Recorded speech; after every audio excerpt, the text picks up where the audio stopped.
Don't you know who my daddy is? Was it 105? He was training on his father's office to make 50 Cocaine in the Ukraine. Ukraine. Бұл үлкен бодибилдер Таиландқа анасының тыйым салуына қарамастан өзінің арманындағы қызды іздеуге барады. Фильм басты кейіпкер үлкен бодибилдер Денистің айнаға қарды. Дегенмен ол жанжалды жоққа шығара алды. Таңертең ол душта жуынып жатқанда анасы дәретханаға кіріп, оның пікірі мен жеке өміріне деген көзқарасын айқын көрсете отырып, дәретханаға отыруға ұялмады. Арнайы тағамдық қоспамен тамақтанған кейіпкер туыстармен кездесуге жиналады. Машинада отырған кезде анасы оның есікті құлыптағанын сұрады. Жігіт оның қысымымен құлыпты тексеруге қайта оралды. Туысқандарымен түскі ас Денистің ағасының әйелмен танысуына арналған болатын. Ол оны Таиландтан алып келді. Анасына жұпта жаңа піскен күйеуінің шұлығын кесіп, көне дәстүрді істеп жатқан ұлының реакциясы да ұнамайды. Кешке олар тістерін тазалап жатқанда анасы Дениске ағасының бақытты көрінісі уақытша екенін айтуды ұмытпайды. Спортзалда батыр темірмен айналысады. Бірақ тамырлары қанға толып жатқанда, қоректік заттарды қолдарына алып жүргенде, басына қара ойлар келеді. Жақында жолыққан және қасынан өтіп бара жатқан қыз Денистің сәлеміне де жауап бермейді. Батырымыз ағасына арам шөпті жинауға көмектесу үшін барды. Кейінірек туысы қызмет үшін оған ақы төледі. Ол Таиланд туралы туристік кітапшаларды жинады. Денис сол жаққа бармақ, сондықтан дайындала бастады. Үйде ол аяулдауға болатын қонақ үйлер туралы ақпаратын заңды түрде жеңілдетіп қабылдайды. Жігерлі Денис айнаның алдында әріптесімен айналысып, позаларды пысықтайды. Үйде ол анасына Германияға жарысқа. Таңертең баласы таңертеңгі ас берген кезде анасы жатын бөлмеде шыққысы да келмеді. Дегенмен Денистің кетуі деген батылдығына оның мінез құлқы еш әсер етпеді. Ол заттарын жинап қоштасуға кіреді. Бірақ ол көрпеге оранып жатты да қыға аттанды. Көп ұзамай ол Таиландтағы таксиге мінеді. Оңтүстік Шығыс Азия скандинавиялық қатал климаттан кейін Дания оған шын мәнінде сиқырлы болып көрінеді. Әрине, босап қалған жергілікті қыздарды айтпағанда ғана.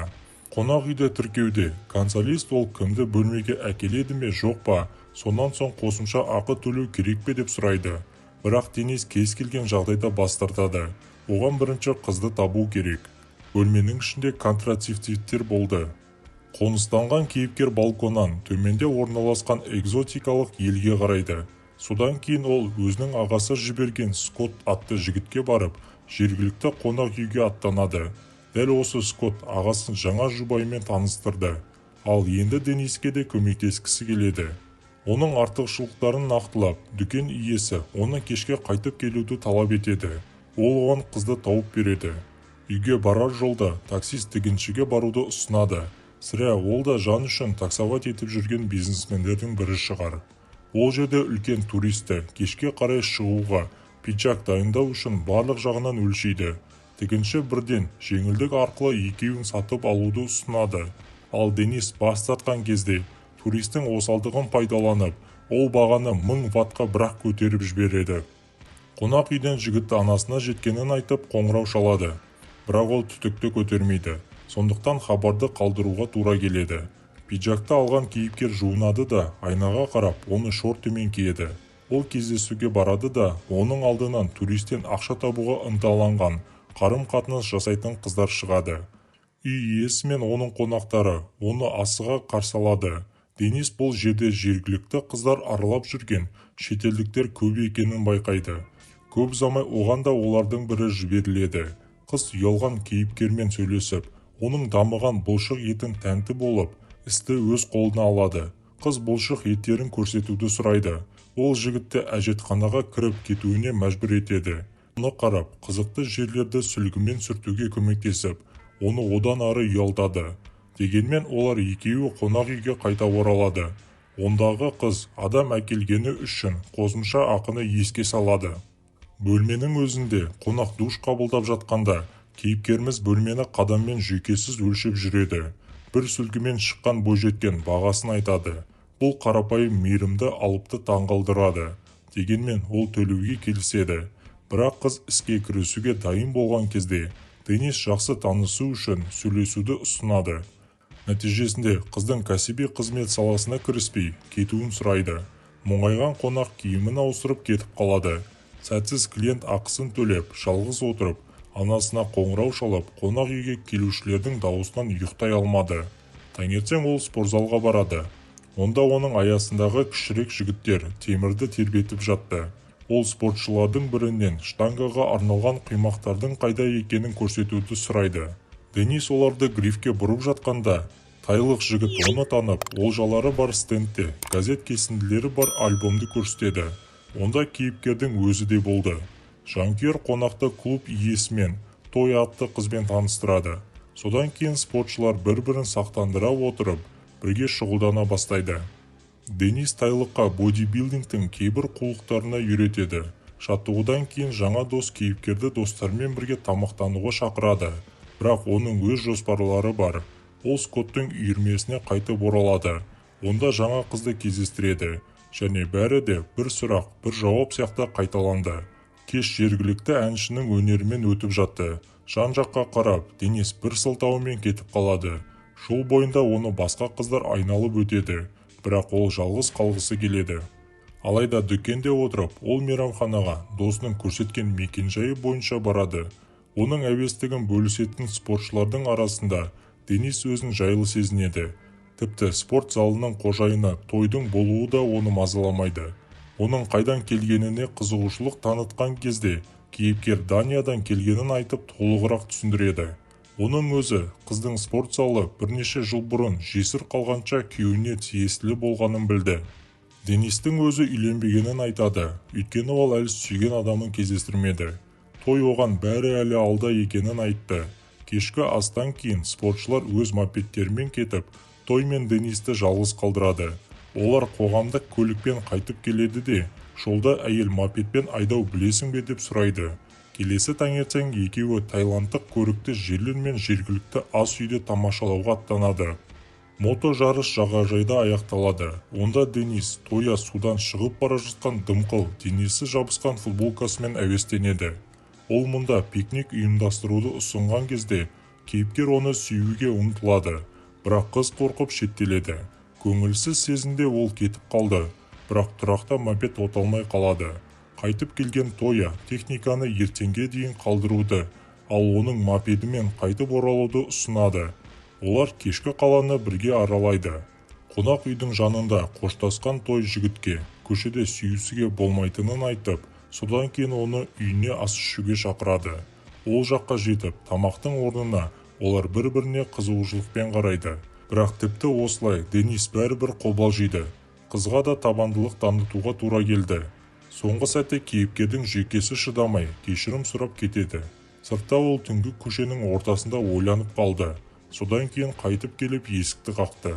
Денис үй иесі оған қатты ұнайтынын мойындайды. Ол қалуға рұқсат сұрап, екеуі де үнсіз жатты. Келісуіне қарамастан, олар құшақтасып, киімдермен ұйықтап қалды. Келесі сахнада Денис туған қаласының көшелерімен таксимен келе жатыр. Ол чемоданмен үйге кіріп, анасын көреді.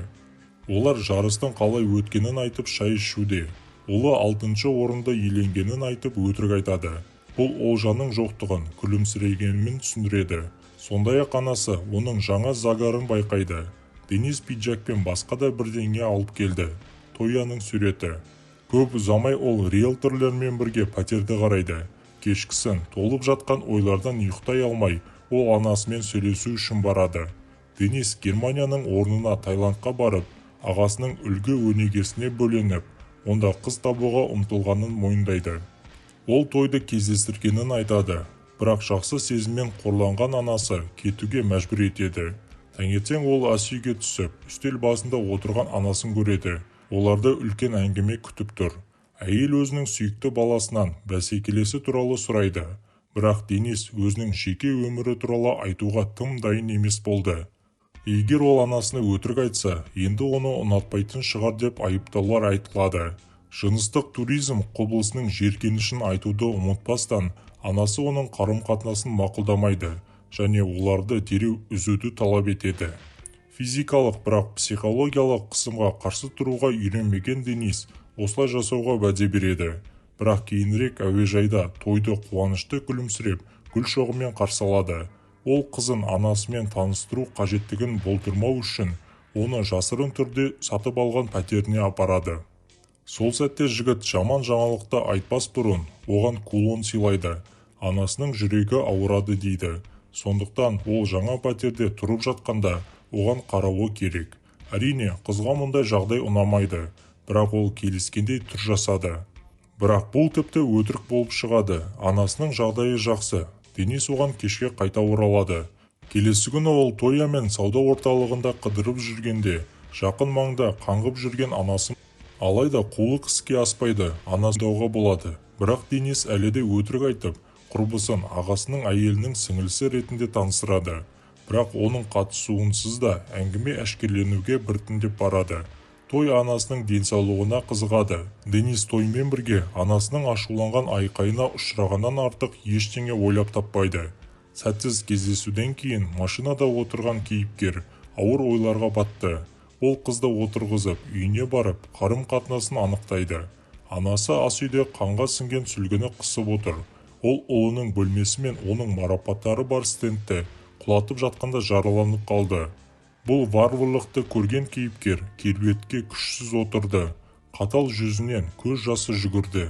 Үстел басында отырып, анасының Тоя туралы сұрағына ол ақыры бұл сенің шаруаң емес деп жауап беруге бел буады. Анасы оны әкесімен салыстыра отырып айыптайды. Денис қыздың елде қалатынын, ал оның өзі көшіп кететінін ескертеді. Сол кезде қысымнан әйел аяушылық арқылы айлас шарғыға өтіп, көз жасын жібереді. Анасының кесінділерін мұқият байлаған жігіт өзінің зардап шеккен олжаларын қораптарға жинайды. Психологиялық түрмеде жалғыз адамдық камерасы болған бөлмеге көз тастап, Денис заттарын багажға салды. Той оны машинада күтіп отыр. Анасымен қоштасып, жігіт онымен бірге қалу өтінішін елемей, жаңа бақытты өміріне аттанады. Заттармен теленген машина кетіп, Денис тойды өз пәтеріне алып барады.